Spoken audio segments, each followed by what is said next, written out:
E aí, família, vamos lá? Tá na hora do vídeo, 3 materinhas para você ficar bem informado do que está acontecendo aqui no Japão, mas e uma plus, no caso, porque disso tá formando um Taifu novo. Olha só, vou mostrar para você aqui. O Taifu 16 ele tá se formando, tá? Você vê que ele tá com 1002 hectopascal. Isso quer dizer o quê? Por enquanto ele tá fraco. Ah, japonês, mas é um número acima de 1000. Só que aqui nessa contagem, quanto maior, mais fraco. Quanto menor aqui, mais forte. Tá? Então, por enquanto, ele está tranquilo. Mas por que eu estou mostrando isso para você? Dá uma olhada aqui. 気象庁の観測によりますと、今日正午、日本の南の海上で熱帯低気圧が台風16号に変わりました。中心の気圧は1002ヘクトパスカル。中心付近の最大風速は18メートル、最大瞬間風速は25メートルで、暴風域はありませんが、中心の北東側330キロ以内と南西側280キロ以内では、風速15メートル以上の強い風が吹いています。台風はゆっくりとした速さで西北西へ進んでいます。台風は発達しない見込みで、あさって朝までには熱帯低気圧に変わると予想されています。その後、北東へ進んで Era isso que eu queria mostrar para vocês. Olha a rota que ele fez. Ele começou daqui, ele veio para cá, agora ele começou a subir. Então, se ele continuar nessa rota aqui, ó, olha o que ele vai fazer. Ele vai pegar bem no meio do Japão. Aí fica a dúvida, porque não mostraram mais se ele vai continuar subindo reto ou se ele vai fazer alguma curvatura aqui. Porque se ele fizer alguma curvatura aqui e fazer isso aqui, por exemplo, pô, você já sabe, né?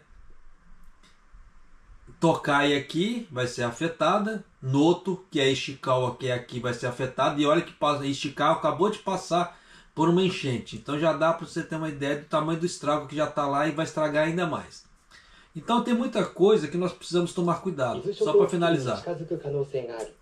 東日本の太平洋側や伊豆諸島では大気の状態が不安定になる恐れがあります。今後の情報に注意してください。 Então, opa. Então ele está causando, tá? Um certo sentimento já de, como é que se fala? De ansiedade esse Taifu pela rota que ele está seguindo. Tá? Então, é aquela velha história das recomendações. Não deixe tudo para a última hora. Se você tiver já o seu kit de emergência, já deixa, já dá faz a verificação neles, vê se você tirou, precisa colocar alguma coisa, já deixa lá, porque nós não sabemos a rota que ele vai dar e ele ainda está ganhando força, tá? Porque você vê que ele começou agora, ele está pequenininho ainda, mas ele ainda está ganhando força, ele vai crescer, então não dá para saber o tamanho da proporção que ele vai crescer ainda. E você vê que nós estamos com uns tempos assim bem quentes, tá? E com essa mudança de temperatura ele dá aquele choque térmico assim. Aí mistura massa de ar quente com massa de ar frio, o bicho faz a puff, cresce, tá? Então tem que se tomar cuidado muito. Então é isso que eu já quero deixar você em alerta, tá? Então tome cuidado, já começa já repreparar sua, como é que fala assim, seu kit de emergência, sua malinha, tá? As 3 matérias, saúde fiscal do Japão, vou trazer para você, tá? Quando que o Japão vai fazer a eleição para o próximo primeiro-ministro, tá? Já soltaram a data, eu vou trazer isso para você. E a opinião do presidente do Banco Central japonês, do BOJ, em relação ao aumento na taxa de juros. Por que disso? Porque é bom sempre saber disso, por causa da questão especulativa. Ah, japonês, mas a parte especulativa não afeta só para quem está querendo fazer investimentos? Não.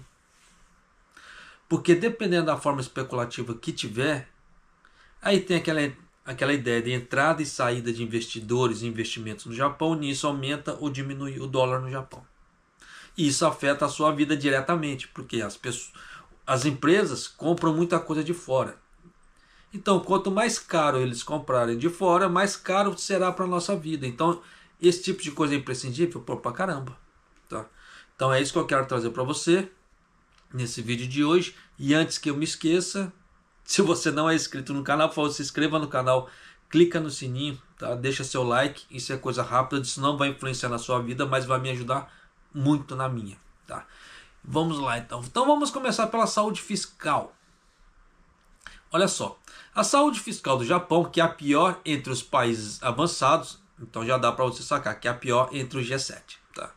Dificilmente melhorará sob o comando do próximo primeiro-ministro, com a discussão sobre notavelmente ausente na disputa para se tornar um novo primeiro-ministro, no caso, do novo líder do Partido Liberal Democrata nessa semana. O governo estabeleceu uma meta para atingir o superávit primário das receitas fiscais, no caso seriam receitas fiscais menos gastos, tá? Excluindo os custos de serviço da dívida no ano fiscal de 2025. O Kishida ele tinha se comprometido a isso e já sabe. Mas sem uma ação rápida, alcançá-la será difícil, alertam os analistas, observando que a tarefa de cortar gastos do governo e reduzir a dívida só se tornou mais urgente com o aumento dos pagamentos de juros após 2 aumentos de juros do Banco do Japão nesse ano. Por que disso? Porque o Kishida, em vez de ele diminuir gastos, ele aumentou gastos. Ele criou ministérios novos, ele criou uma série de coisas novas. Só que ele não parou para ver a arrecadação no Japão. Então é aquela velha história, a mesma coisa igual no Brasil. Por causa daquela ideia do arcabouço fiscal e etc. Eles estão querendo aumentar os gastos, os ganhos de qualquer maneira. Só que em cima disso eles não fazem corte de gastos. Esse é o grande problema. Então Brasil e Japão eles estão andando de mão dada nessa política, porque os dois estão fazendo a mesma burrada. Em vez de cortar gastos. Só que o governo Lula, infelizmente, eu sei que muita gente vai me xingar agora, mas estamos falando de economia, nós estamos falando de parte política. E o Lula é o que está no poder, então eu tenho que falar governo Lula. Tá? E o governo Lula, ele sempre teve esse histórico de gastos. Infelizmente, ele sempre teve esse histórico de gastos. Então, em vez de ele tentar cortar gastos, ele tenta aumentar a arrecadação. Só que isso não faz muito sentido, porque em questão do trabalhador, por exemplo, se o Brasil ele tivesse uma regra falando assim, a parte da Previdência vai subir igual para todo mundo. Então, os ministros do STF, seja lá os políticos, teriam que subir no mesmo patamar das pessoas para ficar uma coisa assim, mais sustentável. Mas não, igual aquela velha história, enquanto um trabalhador ele se aposenta ali com um salário mínimo, o ministro do STF vai 30 mil, 40 mil. Políticos, 20 mil. Né? Então o negócio é meio complicado. Então você vê que em vez de dar mudança, não dá. É a mesma coisa, salário mínimo, aumenta o que no Brasil? Merreca para o trabalhador. Quando é para o STF, para os políticos é 30%, 40%. Então você vê que a coisa não acompanha. Então a coisa, em vez de melhorar, não vai. É a mesma coisa aqui no Japão. Tá? Então a coisa, em vez de melhorar, realmente está degringolando. Tá? Infelizmente. Só que é aquela velha história. Eu não posso passar pano, eu não posso, como é que se diz? Querer falar alguma coisa bonita, porque não tem nada no horizonte bonito. Por isso que, então aquela ideia do horizonte bonito, você vai ter que construir seu horizonte bonito. Porque se depender do que nós estamos vendo por aí, é complicado. Igual aquela ideia do Lula, né, que eles vão apossar dos dinheiros que eles consideram abandonados nas contas bancárias. É certo? Não é. Porque o dinheiro ele tem um nome, ele tem um destino. Mas não, o governo vai lá e vai meter a mão. Tá? Isso já foi aprovado, o governo vai lá e vai meter a mão nessa grana. Então quem tiver dinheiro parado no Brasil, sugiro que olhe, faça uma pesquisa, porque tem a página do governo para fazer essa pesquisa, olhe e retire. Porque se você deixar essa grana lá, tu vai perder. Tá? Mas, porque o governo vai meter a mão. Mas vamos lá. A dívida pública pendente do Japão agora é mais do que o dobro da sua economia. Então o que isso quer dizer? A dívida pública do Japão é mais que o dobro, Ela é 2 vezes mais que o tamanho da arrecadação que o Japão tem hoje. Então já dá para você sacar que a previdência no Japão ela é totalmente insustentável. Tá? E para poder segurar essa onda, só tem uma opção. 2, aliás. Aumentar o número de entrantes no mercado de trabalho e aumentar o número de impostos. Para contrabalancear isso. Caso contrário, não tem jeito. Então está chegando no seu ponto que ou o Japão ele vai ter que, como é que se diz, fazer uma política muito forte para aposentadoria, ou ele não vai conseguir mais pagar a aposentadoria. Tá? Se ele quiser cortar gastos. Então você vê que o Japão está se tornando um país cada vez mais endividado. É igual aquela história que eu falei já. O Japão ele está parecendo a Apple. Ele já não tem mais inovação. Você vê que o iPhone 16 ele inovou pouco, tanto que ele, como é que se diz, é um dos iPhones menos procurados, de acordo com as pesquisas que está tendo. Mas por ele ter nome, ele saiu caro. E o Japão é a mesma coisa. O Japão fez nome, só que parte de inovação, parte de outras coisas, ele está ficando para trás. Então a arrecadação dele está cada vez menor. Por que você acha que ele está muito desesperado, tentando aumentar a arrecadação usando o turismo? Tanto que você vê que ele faz aquela manipulação fiscal, acrescentando vendas internas no Japão na parte de exportação, o que não deveria. Mas já sabe, né? Então eles fazem essa safadeza de manipulação fiscal para tentar aumentar os números. Só que está chegando um momento que nesses números, o aumento desses números está sendo suficiente. Você vê que praticamente já tem alguns meses que as importações são muito maiores que as exportações, por mais que o Japão tente inflar as exportações. Então já dá para você sacar para mais bem que tem muita coisa errada. Continuando. A dívida pública pendente do Japão, que agora é mais que o dobro do tamanho da sua economia, tem aumentado constantemente, afetada principalmente pelos crescentes custos da previdência social à medida que a população envelhece rapidamente. Aumentou em mais de 100 trilhões de ienes, indo para 1,105 trilhão, o que dá a bagatela de 7,6 trilhões de dólares, durante o mandato de 3 anos do Kishida. Em parte porque o governo teve que aumentar os gastos com sua batalha contra a pandemia e a crise do custo de vida, por causa da guerra da Ucrânia e a desvalorização histórica do iene. Nisso aqui, o governo tinha condições de mexer alguma coisa na desvalorização do iene, ele tinha. Você vê que eles mexeram agora e deu uma brecada. Por que não fizeram isso antes?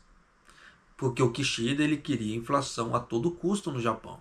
E nisso fez o que? A crise do custo de vida. Que eles estão falando que é o pós-guerra da Rússia e da Ucrânia. Mas a guerra ainda não acabou. Então não tem como falar o pós-guerra. E assim tá. Então já dá para você sacar que a coisa vai melhorar no Japão? Não. Tá? Não tá com sinais que vão melhorar. Porque se você levar em conta do tamanho da dívida pública aqui, o próximo primeiro-ministro ele vai estar com um tema que ele já está com a corda no pescoço. O que é? Aumentar os impostos ou não. Se ele aumentar os impostos, ele vai ficar impopular no Japão. Foi igual que aconteceu com o Kishida, que o Kishida teve que pular fora. Por causa da impopularidade dele. E o próximo primeiro-ministro, se ele fizer isso, ele vai se lascar. Só que se ele não aumentar os impostos, o Japão não vai conseguir diminuir essa dívida. E não vai conseguir colocar a saúde fiscal do país nos trilhos de novo. Que isso vai levar alguns mandatos. Tá? Não vai ser no próximo mandato que o Japão vai conseguir fazer isso. Tá? Vai levar alguns mandatos. Então vai ser vários mandatos. Dependendo, vai ser vários primeiros ministros para tentar colocar a casa em ordem. Para tentar. Porque se entra no meio, se nesse interim entra um outro Kishida no meio, degringola toda o esforço. É aquilo que eu falei, todo o esforço que o Abe e os outros tentaram fazer ao longo dos anos, o Kishida ele rebentou com todos os esforços que fizeram antes. Eu já havia falado isso antes, porque eu já estava tendo esse tipo de visão. Então o negócio é complicado pra caramba. Mas continuando aqui. Manabu Shimasawa, professor de finanças públicas na Universidade de Kanto Gakuin, destacou que a receita tributária do Japão aumentou nos últimos anos, pois o iene fraco inflou os lucros das empresas japonesas no exterior. Mas a situação fiscal não melhorou, porque os aumentos na receita tributária foram consumidos por políticas para agradar os eleitores. Cansei de falar isso. Igual essa ideia do Kishida ter criado um novo ministério para a taxa de natalidade, é uma dessas coisas. Incluindo subsídios para as contas de serviços públicos sob a administração do Kishida, disse Shimasawa, ex-burocrata do gabinete do governo, responsável pela política econômica e fiscal. O governo deve se esforçar para reduzir sua dívida em vista ao aumento dos rendimentos dos títulos, que levaram ao aumento dos pagamentos de juros e dos custos de resgate da dívida, já que o BOJ visa promover a normalização monetária, disse Shimasawa. É possível atingir um superávit primário aumentando os impostos, mas isso colocaria mais fardo nas gerações trabalhadoras. É o que eu canso de falar aqui. Disse Shimasawa, acrescentando que seria mais desejável buscar a consolidação fiscal por meio de reduções de gastos. Sim, se ele faz uma redução de gastos e aumenta a arrecadação, no caso, com geração de novos empregos, em meio, como é que fala assim? Numa previsão de meio prazo, dá para o Japão tirar isso do, como é que fala assim, o pé da lama, mas ele tem que aumentar a geração de empregos sem parar e cortar gastos, coisa que o Kishida não fez. Você vê que o Kishida, até o último momento dele, ele está viajando. Ele está viajando para cima e para baixo. Então os gastos do Japão não param. Ah, japonês, mas você está falando por causa do gasto com o aviãozinho? Não, porque toda vez que ele vai para um lugar para fora, ele se compromete com alguma coisa, com algum gasto. Então, toda vez que ele vai para fora, vamos fazer o combate da casa do caralho. Desculpa, tá? Desculpa, eu já ia falar casa do caralho a 4, tá? Vamos fazer o combate. E ele se compromete com isso, só que ele se comprometendo com isso, ele já compromete o orçamento do próximo primeiro-ministro. Então, ele faz, como é que fala assim, políticas que ele já compromete o orçamento dos próximos primeiros ministros ali, que ele não está nem aí. Você vê que quando ele entrou, ele falou assim, vou dar dinheiro para todo mundo, saiu distribuindo dinheiro para todo mundo. Só que o Japão no vermelho, o povo se lascando. E ele distribuindo grana. Porque ele não emprestava o dinheiro, ele dava. Ele fazia em forma de doação. Então era complicado, era um dinheiro que vai e não volta. Então o Japão, ele tentando fazer, usando o My Number, para tentar eliminar a lavagem fiscal, evasão de divisas, ou alguma outra coisa assim, o Kishida ele próprio já fazia isso, não precisava ter o My Number. Porque o que o My Number era proposto, o Kishida fazia o oposto. Fazia sentido? Não faz. Então tem muita coisa que realmente o Kishida ele rebentou a economia do Japão. Analistas estão monitorando de perto o orçamento suplementar do ano fiscal de 2024 e o que o governo deverá compilar no final do ano para implementar um pacote econômico sob o comando do próximo primeiro-ministro. Embora a eleição geral deve ser realizada em 25 até outubro de 2025, é altamente provável que o novo primeiro-ministro dissolva a Câmara dos Representantes para uma eleição antecipada já no mês que vem, capitalizando os índices de aprovação relativamente altos, que os novos líderes geralmente desfrutam imediatamente após assumirem os cargos. Antecipando uma possível eleição, muitos candidatos pela disputa da liderança do Partido Liberal Democrata delinearam promessas destinadas a reduzir encargos financeiros dos eleitores, o que poderia levar a um aumento dos gastos e da dívida do governo. O que ele quis dizer? Vamos diminuir o imposto das pessoas. Beleza, nada contra. Isso é bacana, isso me favorece muito, como favorece todo mundo do Japão. Isso é bom? Isso é bom. Para as pessoas. Para o governo, não. Porque o governo ele vai ter que tirar dinheiro de algum local para cobrir esse déficit. Só que da onde que o governo vai tirar esse dinheiro se ele vai rebaixar basicamente a geração de impostos dele?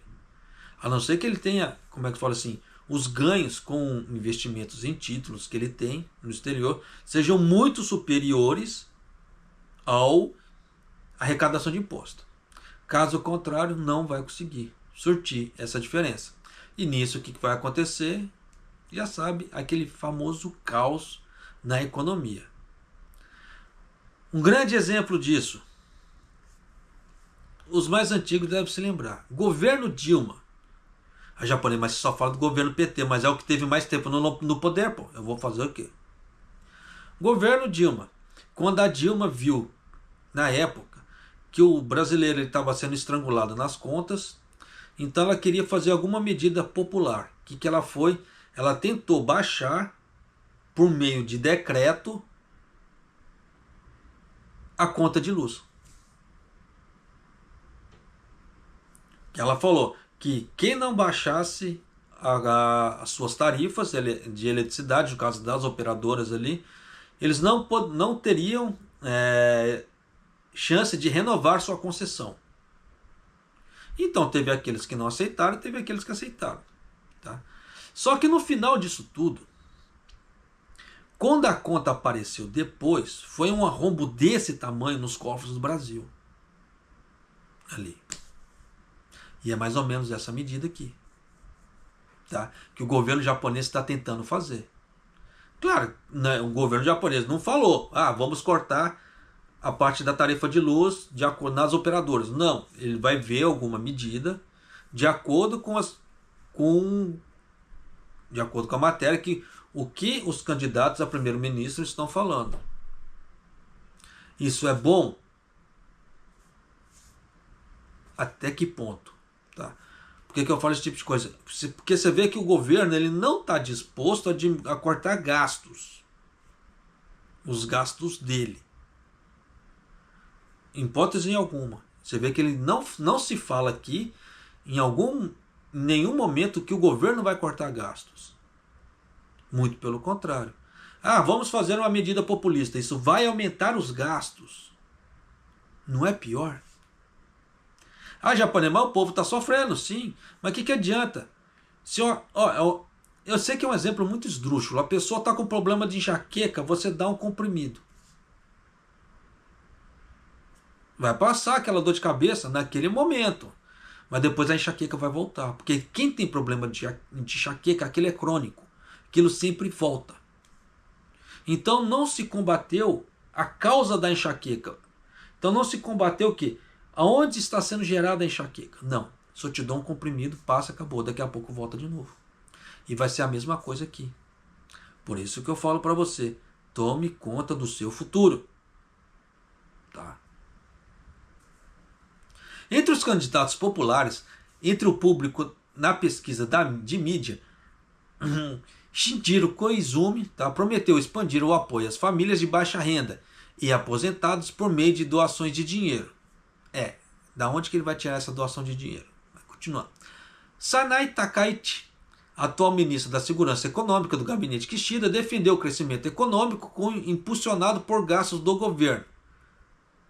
Você vê que é totalmente contramão da ideia de corte de gastos.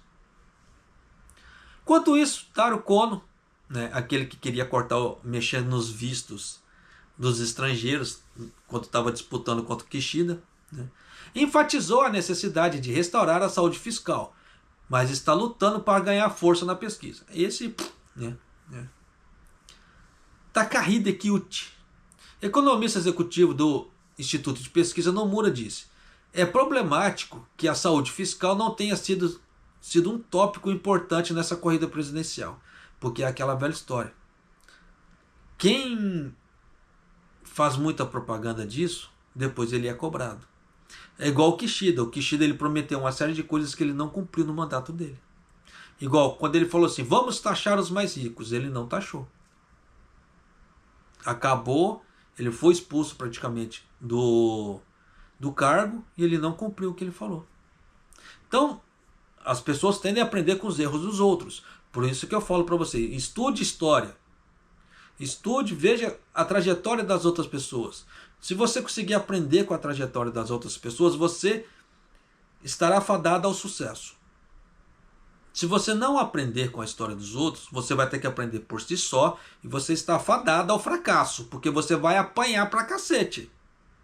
Tá? Não tem muito o que fazer. Então, se outras pessoas já passaram por aquela situação, por que não tirar proveito, historicamente falando, daquilo? Claro que nunca vai ser igual 100%, mas você já tem uma ideia do panorama geral do que já aconteceu, e em cima disso você vai fazendo adaptações. Diferentemente de você entrar num túnel totalmente escuro, sem luz, e falar assim, seja o que Deus quiser. Você não sabe o que está na sua frente ali, você não sabe o que vai acontecer, só que você só tem que seguir em frente, porque a vida te empurra para frente, seja na porrada que for. Então, dependendo da porrada que ela for, ela pode te dar um empurrãozinho, ó, você está indo legal, vai na manha. Ou a vida vai chegar, tu tá parado, e aí? Você vai fazer o quê? Val, ande. Né? É a mesma coisa. Kilt, que é ex-membro do conselho do BOJ, disse que o aumento da dívida pública, ao sobrecarregar gerações futuras com o fardo do pagamento, prejudicaria as expectativas de crescimento econômico futuro. Isso é óbvio, porque é aquela velha história, aquilo que eu sempre falei. Quanto mais letradas as pessoas são, quanto mais elas têm consciência da sua vida no geral, se ela vê que ela está se lascando, para que ela vai colocar um filho no mundo? Porque ela sabe que ela não vai dar conta, ela vai sofrer.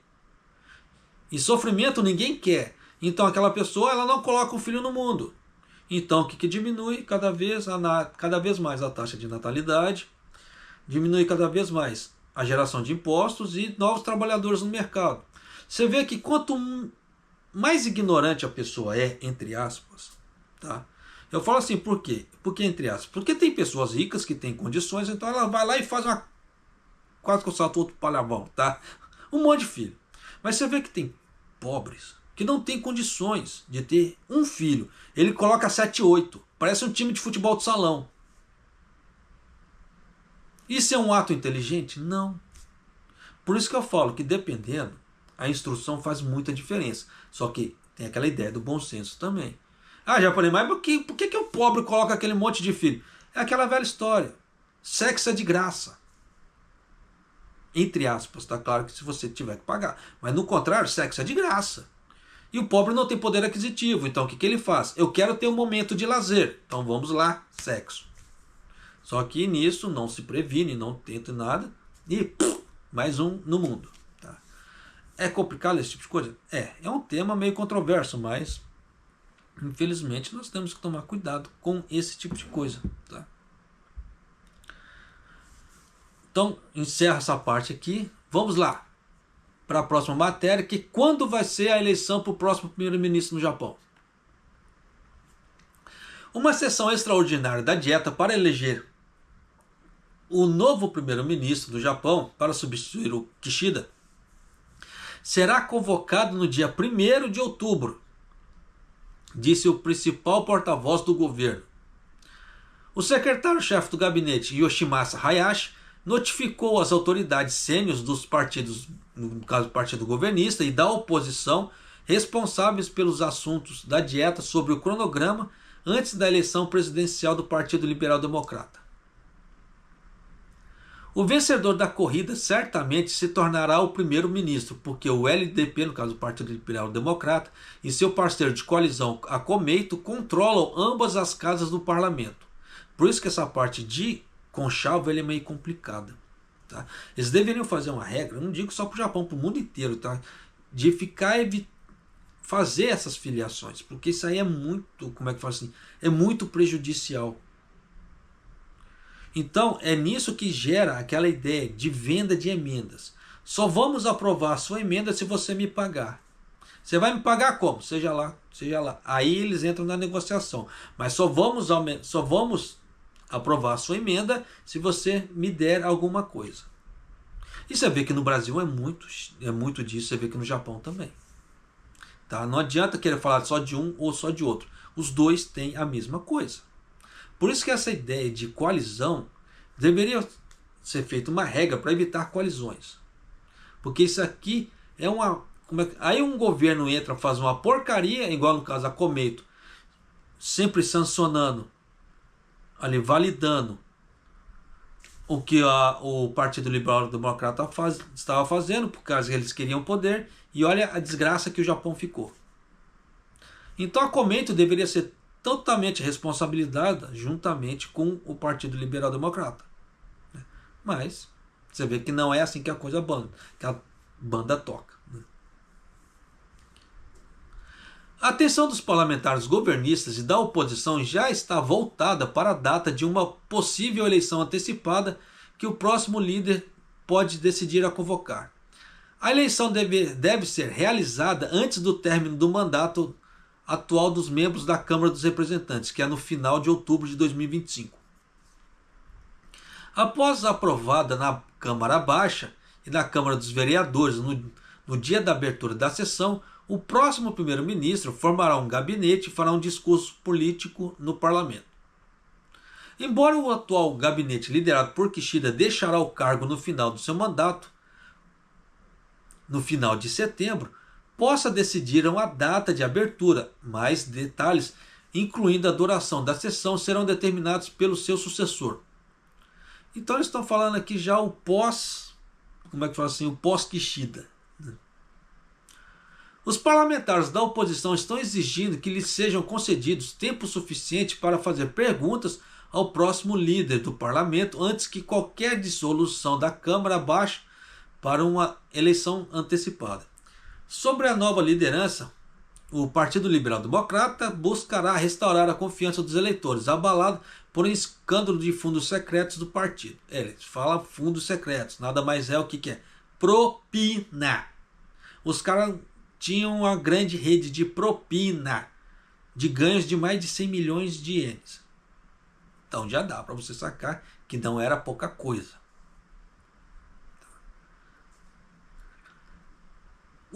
O principal partido da oposição, o Partido Democrático Constitucional do Japão, deve intensificar sua ofensiva após restabelecer com o líder Yoshihiko Noda, que serviu como primeiro-ministro no Japão durante 2011 e 2012, durante um raro, mas curto período do governo sem o LDP, sobre o extinto Partido Democrático no Japão. Então você vê que houve épocas que o Partido Liberal Democrático não estava no poder, houve outro partido no poder. Então pode ser que aconteça alguma coisa agora, quem sabe, tá? Mas já dá para você ter uma ideia que 1º de outubro vai ser convocado a eleição. Então vamos ver o que vai dar nessa brincadeira toda. Por que disso? Porque antes estava com a ideia de 28 de setembro. Tá? A eleição para o primeiro-ministro, etc. Então, pelo visto, eles mudaram o cronograma. Como diz aqui, uma sessão extraordinária da dieta para eleger um novo primeiro-ministro do Japão para substituir o Kishida será convocada no dia 1º de outubro. Então pode ser que a coisa aqui já no dia 1º de outubro já dê uma definição. Pode ser que sim, pode ser que não. Tá? Por que eu falo esse tipo de coisa? Porque muita coisa acontece no meio do caminho. Então se a gente colocar todas essas variantes, vamos torcer que 1º de outubro já a coisa vai. Japonês, você tem acompanhado os partidos? Não, nenhum. Tá? Nenhum, não tem acompanhado político nenhum dessa vez. Tá? Diferentemente quando foi na época do Kishida ali, dessa vez eu não estou acompanhando ninguém. Então é muito difícil para mim te dar uma opinião. Falar assim, fulano de tal é bom, fulano de tal é ruim. Não tenho opinião formada dessa vez. Tá? Mas eu só fico aliviado que o Taro Kono não está ganhando. Tá? Porque o Kono ele é meio doidão. Tá? Então tem que tomar um cuidado muito grande com o Kono, porque ele é muito radicalzão. Tá? E vida que se segue. Então, termino essa parte aqui. Vamos para a última matéria. No caso, seria o Eda falando sobre o futuro da economia e a parte do aumento da taxa de juros. Escuta só. この中で植田総裁は日本経済の現状について緩やかに回復していると判断しており、先行きも緩やかな回復を続けると見ています。今後の金融政策については基調的な物価上昇率が見通しに沿って高まっていくのであれば追加の利上げを行うことが適当だという認識を改めて示しました。 Tá bom, vamos ficar por aqui. Por que eu quis trazer isso? Porque nós vamos ver como é que o Eda vai se lidar agora com o próximo primeiro-ministro. Tanto que ele não quis se comprometer a falar da taxa de juros, do aumento da taxa de juros.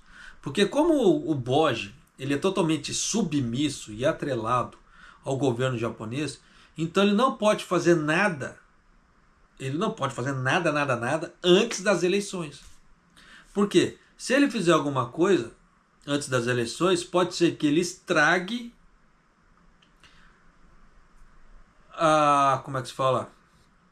As eleições para o próximo primeiro-ministro. E dê chance da oposição entrar no poder, de alguma maneira. Entendeu a coisa como é que é? Então isso aqui vai levar um certo tempo? Vai. Isso aqui não é novidade. Tá? Por isso que quando eu fiz a minha previsão de o aumento na taxa de juros, que ia ser até dezembro mais ou menos, já é baseado nisso também, porque o Eda não poderia fazer passos nenhum. Ele pode fazer o quê? Especular, como ele está fazendo. Tá? O governador do Banco do Japão, no caso assim, o presidente do Banco do Japão, o Eda, fez um discurso em Osaka afirmando que é apropriado aumentar as taxas de juros na política monetária futura, mas também dizendo que o futuro da economia americana é incerto e por isso não decidirá quando aumentar as taxas de juros, sem definir um cronograma com antecedência. Antecedência que é governo. Tá? O governo japonês. Então vai aumentar a taxa de juros do Japão? Vai. Porque ele está afirmando que vai aumentar. Quando? Vai depender do próximo primeiro-ministro. Tá? Relativamente ao estado atual da economia do Japão, o Eda declarou: acreditamos que a economia está se recuperando moderadamente. Você acredita nisso? Eu não. Tá? E esperamos que a recuperação seja gradual e continue no futuro. O banco reiterou seu reconhecimento de que aumentos adicionais na taxa de juros seriam apropriados se a taxa de inflação continuar a aumentar em uma linha com a perspectiva. Só que se levar nesse tipo de ideia, quanto de inflação? Ele falou 2%. Só que pelo aquele cálculo que ele já soltou, ele nunca vai alcançar esses 2%. Então é muito complicado, tá? Seguir a cabeça do Eda. Por isso que eu falo que às vezes o BOJ ele está muito à deriva. Assim. Ele está assim, igual Zeca Pagodinho, deixa a vida te levar ali. E tá indo. Quando eles veem que a coisa dá uma degringolada, ou o governo fala assim, aumenta essa porcaria, aí ele vai fazer alguma coisa. Você vê que o Kishida tentou fazer isso já para tentar salvar o mandato dele, mas não teve jeito. Tá? Ele aumentou, você vê que depois veio a bronca toda, mas não teve jeito para poder salvar. Tá? Contudo, o Eda afirma que o desenvolvimento da economia americana é incerto, isso é óbvio. Tá? Qualquer economia do mundo está incerta. Tá? Tirando aqueles do primeiro do ranking lá, que eles já têm uma certa estabilização. Caso contrário, a coisa está degringolada. E notou que existem preocupações relativamente às tendências da economia americana, às tendências dos mercados financeiros e de capitais instáveis. Óbvio. Tá? E a economia japonesa, que permaneceu num ambiente de taxas de juros baixos durante um longo período de tempo. Ele destacou que é importante ver como os bancos responderão aos aumentos das taxas de juros. Você vê que o Norin Chukin aqui no Japão teve perdas de trilhões, tá? Então tem que se tomar cuidado? Sim, tá. Além disso, o Ueda diz: há uma grande incerteza em torno da economia e dos preços, e muitas vezes surgem situações inesperadas. Sim, foi igual agora que aconteceu. Japonês, você está falando igual agora, o que aconteceu? O Japão, ele conseguiu abrir as portas para exportar frutos do mar para a China de novo. Mas por quê? O Japão teve que fazer uma concessão. Japonês, qual a concessão? A China, juntamente com a Agência Reguladora de Energia Nuclear, eles vão fiscalizar como é que está o andamento das águas radioativas de Fukushima. A China vai estar 100% ali dentro da usina de Fukushima, praticamente. Então o Japão, praticamente, ele teve que abrir as pernas para a China. O japonês que não tem outra metáfora para fazer. Porque a China, praticamente, ela vai ter acesso visual, claro, tá, a toda a planta de usina nuclear do Japão. Então, se tinha algum segredo, entre aspas, de industrial ali, a China vai ver. Porque a China, o que vai acontecer? Por causa disso, que a China vai ter que pegar amostras de água, juntamente com a agência reguladora nuclear, fazer análises, as duas independentemente, de acordo com esse acordo, tá, que o Japão fez com a China, independentemente, as duas vão apresentar os resultados. E, em cima disso, a China ela concordou e abrir as exportações para o Japão. Mas isso vai alavancar as exportações no Japão? A priori, não. Por quê? Porque a China não definiu qual que vai ser o aumento na importação dos produtos. Se vai ser de 1%, 2%, 5%, 10%, 100%. A China não definiu. Ela falou que ela vai graduar essas exportações do Japão para ela. Então, nessa brincadeira toda, teve o quê? O pacto de confiança. O Japão tá confiando na China em relação a disso. Só que nisso a China vai ter acesso aos segredos, entre aspas, industriais das usinas nucleares do Japão. No caso da TEPCO. Então, dependendo da situação, se a China não aumentar gradualmente a taxa de importação dela dos produtos japoneses, mas vendo tudo que está acontecendo nas usinas nucleares do Japão, quem que sai no lucro? A China. Tá? E nessa brincadeira toda, você já sabe para onde que a economia está caminhando. Pode ser que dê uma melhora aqui no PIB do Japão. Pô, eu torço para isso. Tá? Eu torço para que o PIB do Japão melhore, porque se melhorar o PIB do Japão, melhora para todo mundo aqui no Japão. E como é que se fala assim? O Japão continuou fazendo a manutenção do nome Japão. O país continua dando uma melhorada.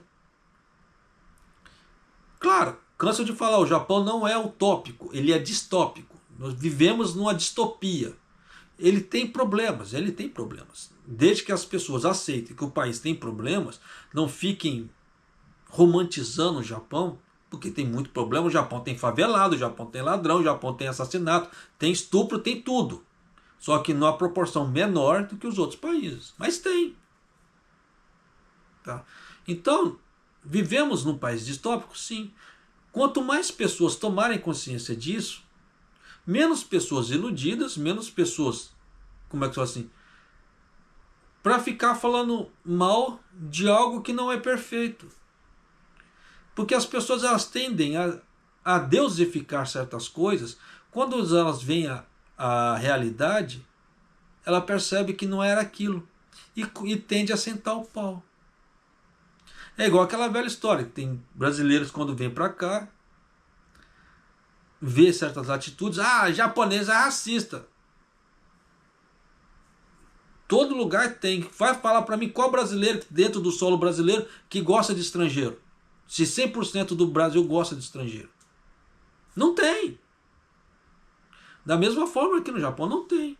Só que tem gente que tem o azar de dar de cara com o racista. Tem gente que não tem esse azar. Tem gente que quando dá ao azar de encontrar um racista desse, ou ele tem jogo de cintura, toca a vida para frente, que aquele ali foi um evento isolado, que não é para todo mundo, porque não é 100% do Japão que é racista. Tem muito, desculpa falar, mas tem muito brasileiro aqui no Japão que é muito mais racista que japonês. Tem muito brasileiro que ele prefere trabalhar com japonês do que com brasileiro. Isso é uma forma de racismo, mas também é uma opinião de cada um. Por quê? Já teve muita gente que quando trabalhou com brasileiro, os brasileiros eram muito babacas. Porque existe, tem muito brasileiro babaca dentro da fábrica. Como tem muita gente boa também. Só que é aquela velha história. A pessoa, de tanto apanhar, ela fica calejada. Então ela prefere se excluir do que ficar dando a cara a tapa e tendo a chance de ficar sofrendo. Porque tem muita gente, desculpa falar, tem muita gente filho de uma puta aqui no Japão. Tá? E não é pouco. Então tem que tomar cuidado, pra caramba. Tá? Desse tipo de coisa. Por isso que eu já falei, e repito de novo, tem certos produtos brasileiros que eu não coloco o pé. Por quê? Trabalhava naquele produto ali, tomei uma rasteirada. De alegre. Tá? Confiando nas pessoas, você vai lá e toma uma rasteirada. Então, por isso que eu falo, tem muita gente safada. Tá? Então tem que se tomar cuidado, sim. E por outro lado, quando eu trabalhava em empresas diretamente só com japoneses, sem brasileiros, não tinha esse problema. Por incrível que pareça. Tá? Acho que porque as pessoas olham assim, o estrangeiro tá falando um serviço ruim pra cacete, eu vou querer puxar o tapete do cara pra quê? Pra mim pegar um serviço ruim? Não é uma mentalidade inteligente, né? Então os caras me deixavam pra lá. Mas você vê que tem pessoas que ela acha que o seu serviço é bom e tenta fazer de tudo para puxar seu tapete. E acontece pra caramba aqui no Japão, tá? Então tem muita coisa que nós temos que não adianta passar pano não. Eu sei que muita gente vai me xingar, eu acabo criando um monte de inimigo por falar esse tipo de coisa, mas é aquela velha história. O que acontece? Dói na consciência das pessoas. Quando alguém fala uma verdade, ela dói na consciência da pessoa ali. Né? Mas, continuando. A gestão política real não tem um cronograma definido com antecedência, mas leva em conta várias incertezas e implementa medidas de tempo hábil. Precisamos fazê-lo de forma adequada, disse ele, no caso Ueda, enfatizando que o Banco do Japão considerará cuidadosamente o momento de aumentar as taxas de juros enquanto avalia o impacto nas perspectivas da economia dos Estados Unidos e nas tendências dos mercados financeiros. Então ele nunca vai fazer nada. Tá? Porque a economia dos Estados Unidos está sempre aquela montanha russa. Então por mais que suba, se subir, não vai fazer nada porque lá tá bom. Se cair, eles não vão fazer nada porque o governo, dependendo do governo americano, não vai deixar o governo japonês mexer. Por que disso? Porque existe um acordo entre o governo japonês e o governo americano, que dependendo da parte fiscal, o Japão não pode fazer nada sem notificar os Estados Unidos. Já cansei de trazer essa notícia aqui, porque os próprios japoneses relatam esse tipo de coisa. Então você vê que o Boji está entre a cruz e a espada. Então, enquanto o governo japonês não fala assim, você pode fazer alguma coisa, o Ueda não pode fazer nada. Só que agora, nesse momento, o Ueda não pode fazer nada mesmo, por causa das eleições. Enquanto não passar as eleições, vamos viver só nas especulações. Só que o problema dessa especulação do Ueda, ela tá levando tanto tempo que o dólar está voltando a subir no Japão. Por quê? Os investidores, principalmente quem mexe com day trade ou swing trade, eles querem ter ganhos rápidos. Então, quanto mais tempo levar uma especulação, é pior para eles. Diferentemente do meu jeito de formar a carteira. Minha carteira de ações é a longo prazo. Então, praticamente, eu caso com as ações que eu compro. Eu compro e largo para lá. Você vê que elas vão me gerando juros. Os dividendos, famosos proventos e yields ali, todos os meses. Então eu compro e largo para lá. Então se ela subir ou se ela cair, para mim diretamente não vai fazer tanta diferença. É igual teve esse aumento na taxa, né, no Brasil. Tanto que foi para o IPCA mais 6, IPCA mais tanto. Para mim não vai afetar em nada. Muito pelo contrário, estou tranquilo. Então você vê que tem gente que compra ações, esse tipo de coisa, vai viver, como é que se fala, atormentado. Eu não. Eu vivo tranquilo. Por isso que as pessoas falam assim, japonês, você está incentivando as pessoas a fazerem uma coisa difícil, uma coisa complicada, que não sei o que. É aquela velha história. Isso vai depender da forma que a pessoa vai lidar com suas ações. Eu quero, para minha carteira previdenciária, porque eu quero viver de juros no futuro. Como eu já mostrei, a minha carteira do mês passado para esse mês, meus ganhos quadruplicaram. Mas isso por causa do quê? Entraram investimentos trimestrais. O outro mês vai cair? Vai cair, porque é trimestral. Alguns daqueles investimentos são trimestrais, que só paga a cada 3 meses. Então no outro mês vai cair? Vai. Tá? Mas ainda assim, eu tenho um certo mínimo que eu vou receber todos os meses. Só que é aquela velha história. Eu pego aquele dinheiro, em vez de eu gastar, eu reaplico. Então no outro mês, não vai ser aquele X que eu ganhei nesse mês, vai ser muito maior. Porque eu fiz a aplicação. Então aquele dinheiro ele vai crescendo, ele vai aumentando de forma exponencial. E é isso que eu falo para você fazer também. Não estou falando para você fazer virar um trader ou virar algo parecido, não. Monte uma carteira previdenciária para você. Veja as empresas, como é que se diz, consideradas perenes. Tá? Veja empresas que o país não pode ficar sem caso de um momento de crise. Um grande exemplo, fundos imobiliários. Você viu que quando deu o problema do corona, quem tinha investimentos em shopping centers se lascou. Por quê? Com o negócio do corona, houve o bloqueio, os shoppings não abriram. E aí? Se não abre, não entra cliente, como é que entra investimentos, entra alguma coisa? Dinheiro? Não entra. Então não tem como pagar, no caso assim, os juros, dividendos para os acionistas. Então, quem tinha esse tipo de ação se lascou. Diferentemente de quem tinha ação numa empresa de eletricidade. Porque com o coronavírus, ou sem coronavírus, a eletricidade estava passando na casa das pessoas, as pessoas precisavam de eletricidade, ela tinha que pagar a conta dela ali. Então as empresas de eletricidade, com corona ou sem corona, estavam ganhando dinheiro. Então elas tinham dinheiro para poder pagar seus acionistas. Então você vê a diferença de empresa, aonde você vai investir.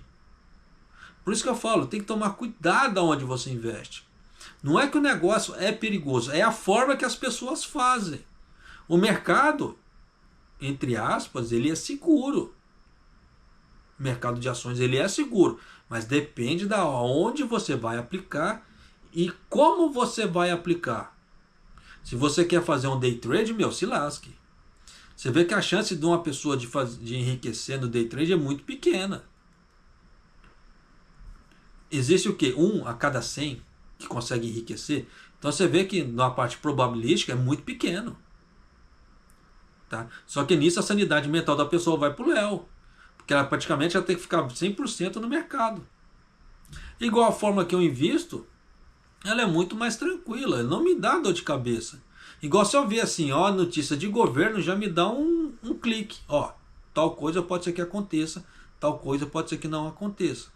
Então, se eu investir aqui, eu posso me dar bem. Se eu não investir aqui, corto meu, como é que se fosse a chance de prejuízo. Então, é aquela velha história. Tem que se tomar cuidado? Sim, só tome cuidado. Mas é perigoso? Não, não é. Eu não sei porque que as pessoas têm esse temor todo do mercado de ações. É só saber aonde investir. É igual um último exemplo, para finalizar o vídeo. A Vale. Um dos maiores mercados da Vale é a China. A China está com problema imobiliário. Isso é bom para a Vale? Não, isso é horrível. Porque isso vai fazer como como é que se fala? As ações da Vale despencar. Mas ela é uma grande empresa, ela é uma empresa que tem um porte forte, então ela aguenta o tranco dependendo? Ela aguenta. Mas por que é ruim a China? Né? Por que é ruim para a Vale e a China está assim? Porque mercado imobiliário, para construir uma casa, você precisa de ferro. Isso é só um exemplo. Então, se o mercado imobiliário na China não anda, a Vale não consegue vender ferro. E nisso você sabe o que acontece. Então tem muita coisa. Tá? Que, se a gente vê esse tipo de notícia, fica fácil de deduzir. Ó, vai dar uma queda na Vale. Isso é ruim? Não exatamente. Porque é aquela velha história. Eu compro na baixa, se eu tiver que revender uma ação, na alta. Então, quanto mais as empresas caírem, mais eu tenho poder para comprar. Como é que fala assim? Eu lucro durante o caos. Enquanto as pessoas no caos estão chorando, eu tenho a lucratividade no caos. É você transformar um momento de dificuldade em oportunidade. E aí? Não é uma boa maneira de pensar? Você vê que grandes fortunas foram criadas em momentos de desastre, em momentos de caos. E quando as pessoas estavam ali choramingando, fazendo alguma outra coisa, aquelas pessoas que pensavam fora da caixinha faziam dinheiro nesse momento. Porque ela tinha uma ideia de um produto novo, revolucionário, que iria, como é que se fala assim, trazer solução ou alívio para aquele momento. Você vê que as empresas de vacina nesse problema do Covid, elas lucraram muito, ganharam muito dinheiro. Se houve mortes ou não por vacina é outra coisa, tá? Parte moral falando, mas parte de lucratividade, de rentabilidade, você vê que ela trouxe um produto revolucionário, ou ela pegou uma ação no momento de caos e transformou em oportunidade. E é isso que eu quero que você faça. E é isso que eu venho fazendo para mim, tá? Mas você vê que tem pessoas que são contra esse tipo de coisa. Mas o que eu falo esse tipo de coisa porque as pessoas que são contra isso, no mínimo, ou perderam ou escutaram de orelhada, tá? O que os outros falaram, ou como é que se fala assim, tem algum trauma. Porque falar que o negócio é ruim sem ter vivenciado não faz sentido. É a mesma coisa se você falar assim, eu odeio rapadura, você já comeu ou não? Então como é que você odeia algo que você nunca comeu? Isso o que é? Preconceito. Então você vê como é que tem pessoas preconceituosas no mundo. Nunca fale, não gosto disso sem ter feito. Porque isso é preconceito. Você pode fazer e pode gostar. Tem muita gente de outros mercados que tem saído e tem migrado para o mercado de ações. Porque eles gostaram daquela vida. De mexer com aquela previsibilidade e imprevisibilidade do futuro. Porque isso é muito gostoso. Tá? Eu gosto muito de trabalhar com ações. Tá? Eu gosto muito dessa parte de economia financeira. E isso, como é que se fala assim? Me tira de muita enrascada. Enquanto tem muitas pessoas se afundando financeiramente, você vê que apenas com o rendimento da minha esposa, aqui nós estamos conseguindo viver. E sem dívidas. Né?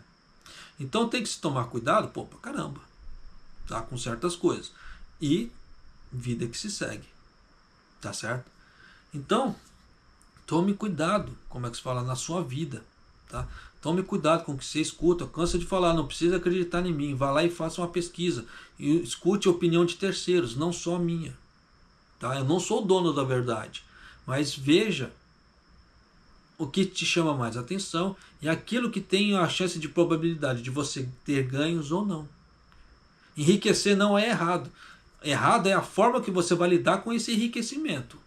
É aquela velha história. Tem gente que enriquece trabalhando de uma forma honesta, tem gente que enriquece roubando, agiotando.